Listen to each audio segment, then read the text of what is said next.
Good morning everyone. Welcome to TAF IAS Academy. So இன்னைக்கு prelims ரிலேட்டடான MCQs பார்க்க போறோம். ஒரு 10 क्वेश्चंस. அது என்ன சப்ஜெக்ட்ல பார்க்க போறோம்னா பாலிட்டி ரிலேட்டடா பார்க்க போறோம். So பாலிட்டியோட இன்ட்ரோடக்ஷன் கிளாஸ் எல்லாரும் பார்த்திருப்பீங்க இல்லையா? So அந்த இன்ட்ரோ பாலிட்டியோட கான்ஸ்டிடியூஷன் பேசிக்ஸ் வச்சு தான் நம்ம இன்னைக்கு क्वेश्चंस பார்க்க போறோம். அதே மாதிரி ஒரு சில ஜுடிஷியல் ரிலேட்டட் क्वेश्चंस இருக்கும். So இன்னைக்கு அந்த 10 क्वेश्चंस நம்ம பார்ப்போம்.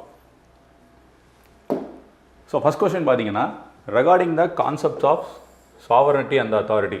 Sovereignty இந்த வார்த்தையை பேஸ் பண்ணி தான் நம்ம இன்னைக்கு முதல் क्वेश्चन பார்க்குறோம். Which of the following statements are correct?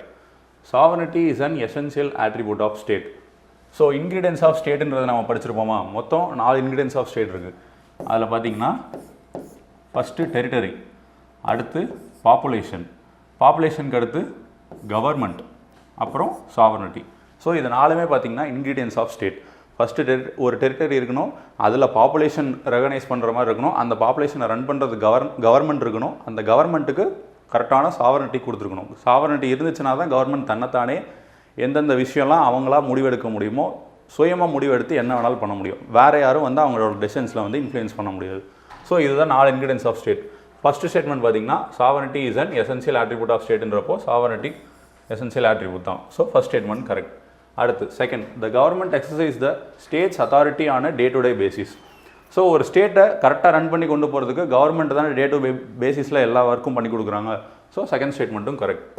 அடுத்து, the loss of sovereignty automatically leads to the collapse of the government. இந்த இடத்துல தான், இந்த மாதிரி பிளேசஸில் தான் யூபிஎஸ்சி வந்து வேர்ட்ஸில் ப்ளே பண்ணுவாங்க.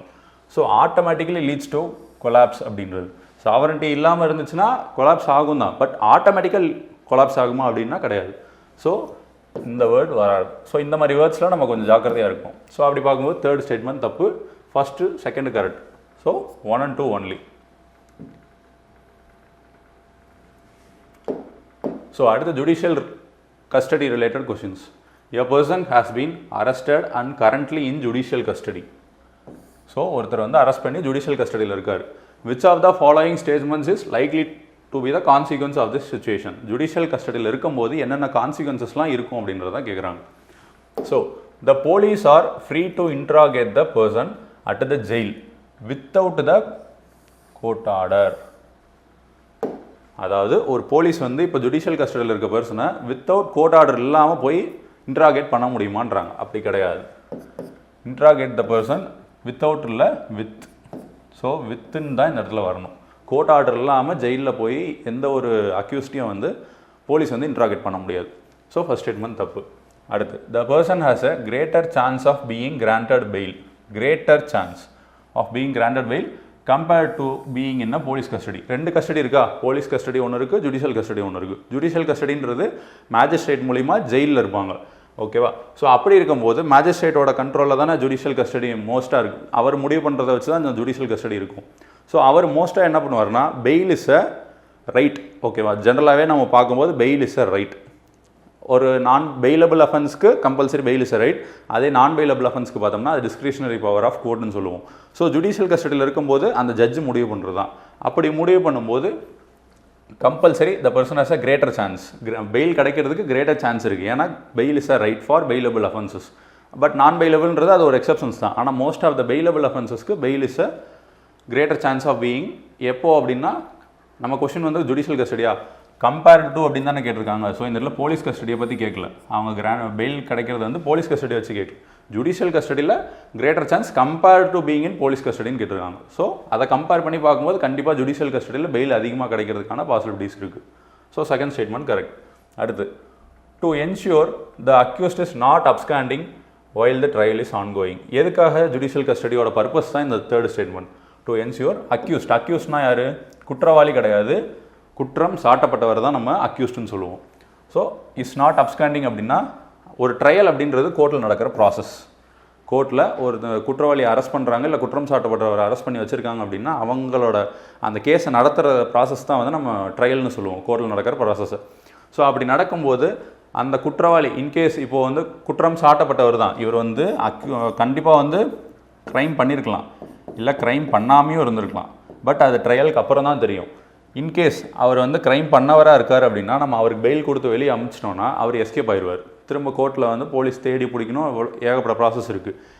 இன்கேஸ் நான் கிரிமினலாக இருந்தாருன்னா அவர் கண்டிப்பாக கோர்ட்டில் வேணுங்கிற டைம் வந்து ஆஜராக போகிறாரு. பெயில் கொடுத்தோம்னாலும் கண்டிஷன்ஸில் கொடுப்பாங்க, அந்தந்த டைமுக்கு வந்து அவர் ஆஜராக போகிறாரு, ஏன்னா அவர் தப்பே பண்ணலை.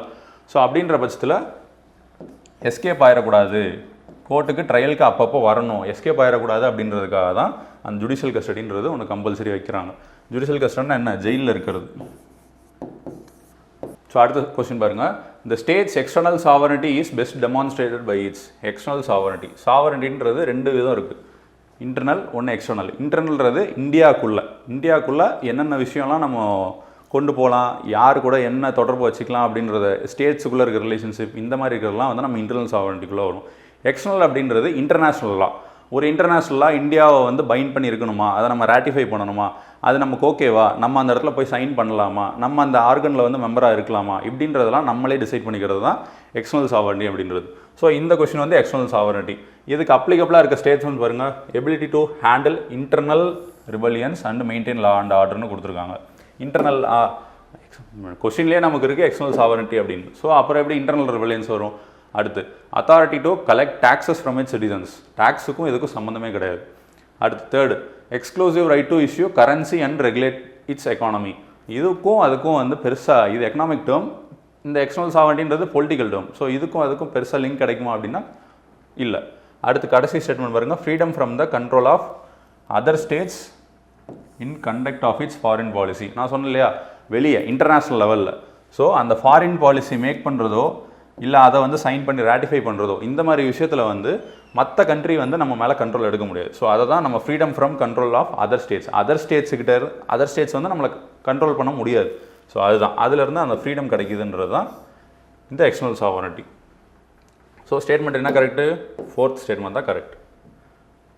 அடுத்து what is the primary characteristics of zero FIR? நம்ம ஏன் ஜுடிஷியல் ரிலேட்டடாக இப்போ இத்தனை கொஸ்டின்ஸ்லாம் பார்க்குறோன்னா, இப்போ ரீசெண்ட் டைம்ஸில் வருஷத்துக்கு ஒரு கொஸ்டினாவது ஜுடிஷியல் ரிலேட்டடாக வருது. ஸோ அதனால தான் அந்த ஜுடிஷியல் ரிலேட்டடாக பேசிக் டேர்ம்ஸ்லாம் நம்ம பார்க்குறோம்.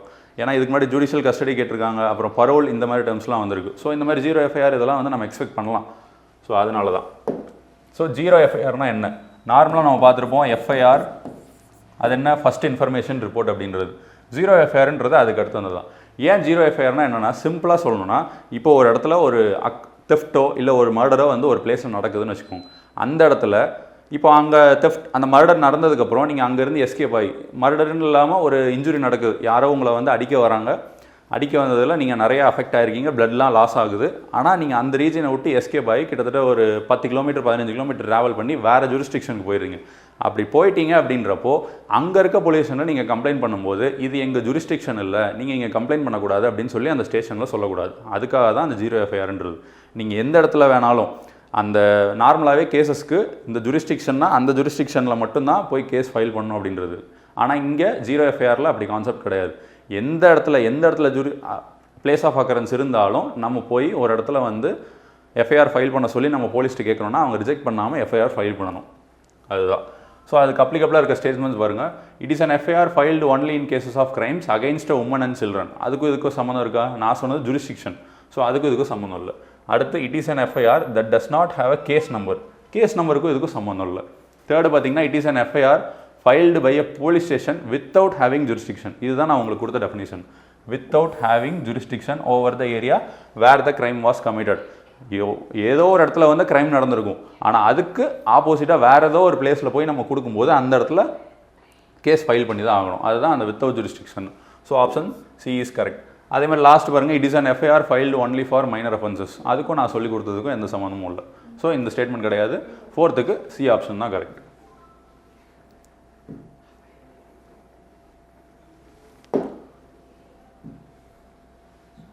ஸோ அடுத்து பார்த்தோன்னா, with reference to judicial review in India, consider the following statement. It is the power exclusive to the Supreme Court of India. அப்படியா? Exclusive to the power of Supreme Court? No.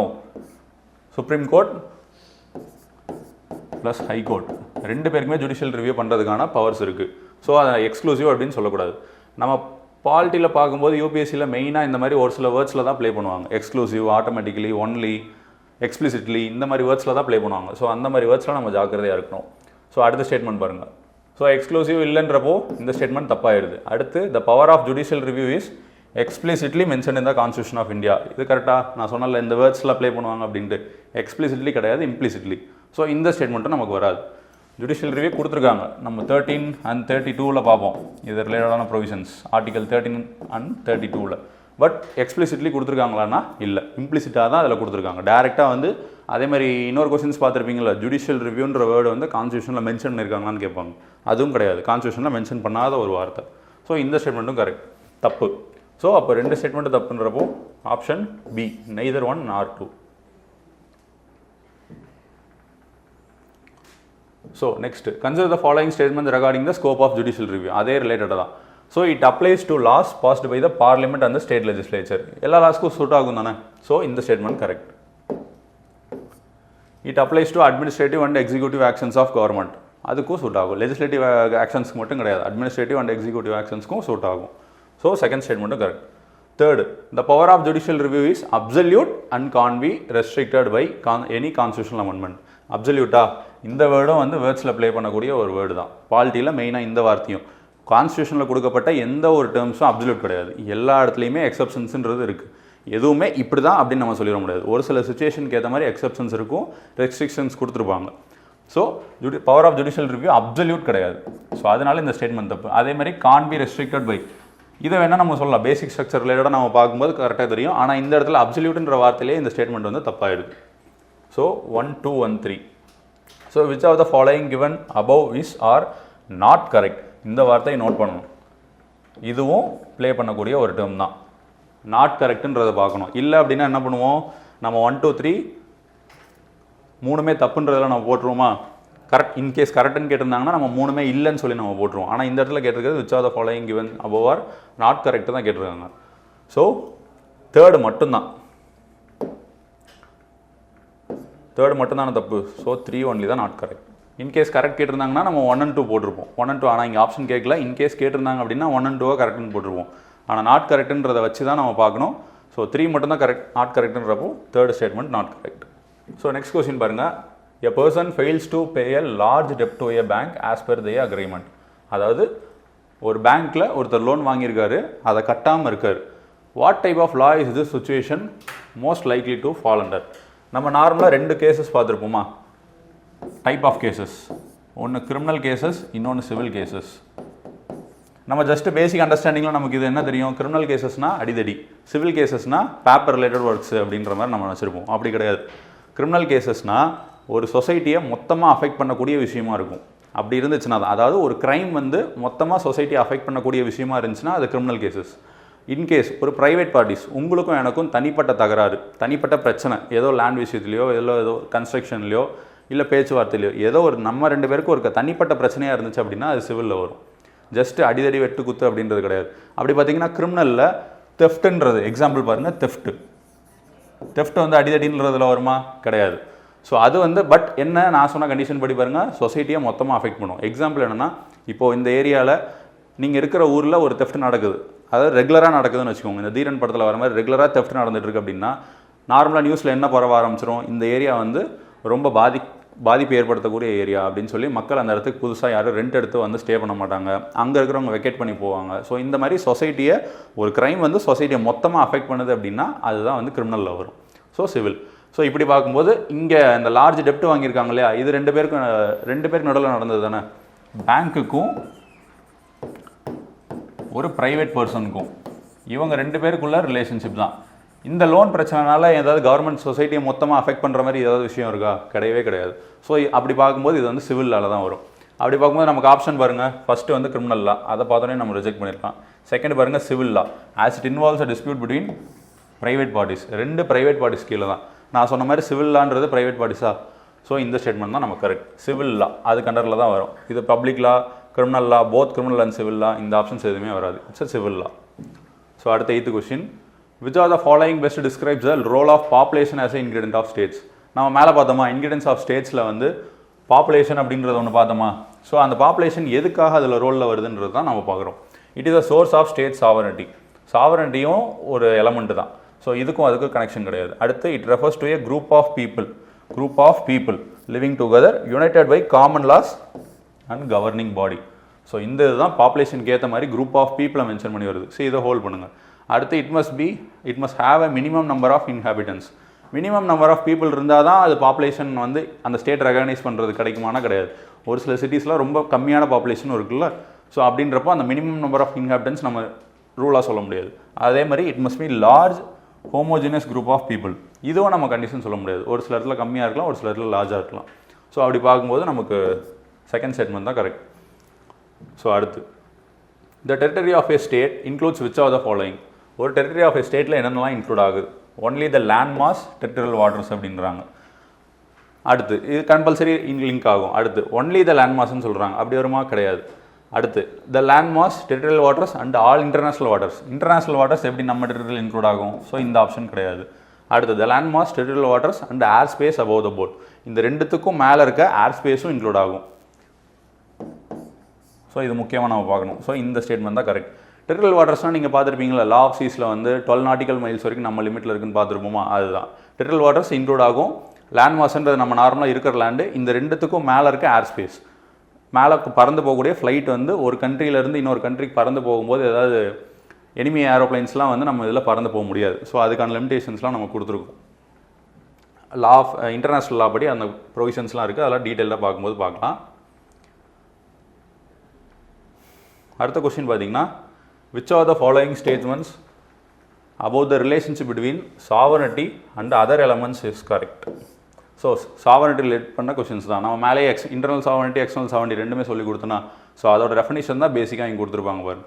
Internal sovereignty means a state has a supreme authority over all individuals and association within its territory.